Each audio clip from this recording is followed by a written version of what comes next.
Le quatrième ouvrage dont j'ai dirigé, je devrais dire, la publication, puisque c'est un ouvrage collectif, publié sous ma direction scientifique en 2010, est intitulé « Le Cameroun, autopsie d'une exception plurielle en Afrique ». Alors, cet ouvrage qui rassemble des articles établis par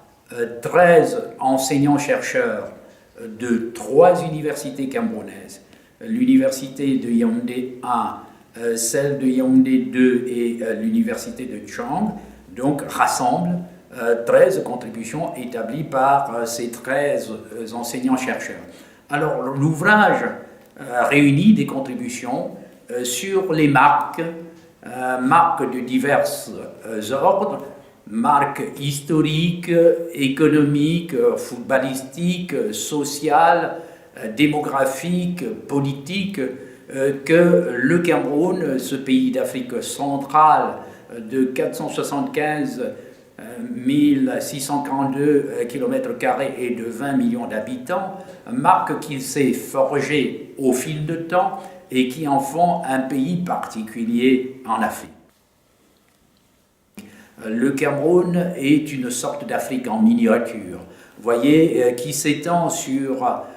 13 degrés de latitude et qui, à ce titre, rassemble pratiquement toute la panoplie des climats intertropicaux, qui rassemble, si vous voulez, toutes les formes de relief du continent africain, des plaines aux montagnes en passant par des plateaux, qui rassemble, si vous voulez, la faune qui est un résumé de la faune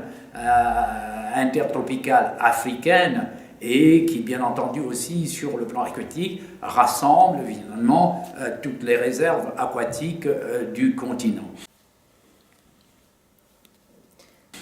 Alors, sur le plan historique, le Cameroun a peut-être l'avantage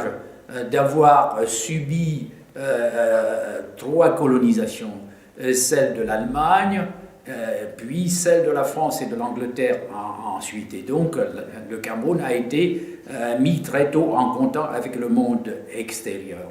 Et sur le plan démographique, là aussi, le Cameroun réunit à peu près 230 ethnies.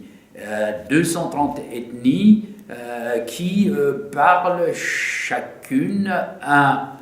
une langue. Donc le Cameroun aussi se caractérise par une diversité linguistique. Sur le plan toujours historique, le Cameroun est l'un des rares, pour ne pas dire le seul pays d'Afrique au sud du Sahara qui a payé le plus cher en perte de vie humaine, voyez, son accession à l'indépendance. Ce peuple qui a payé, comme je l'ai dit tout à l'heure, cher son accession à l'indépendance, ne voudrait plus, par des mouvements de revendication, de changement, si vous voulez, du pouvoir, revivre, si vous voulez, ces événements-là tristes qui ont précédé et même d'ailleurs accompagné l'accession du Cameroun à l'indépendance. Pour terminer, il y a ce bilinguisme camerounais, puisque le Cameroun est l'un des rares, pour ne pas dire le seul pays d'Afrique continentale à avoir 2 langues officielles, l'anglais et le français.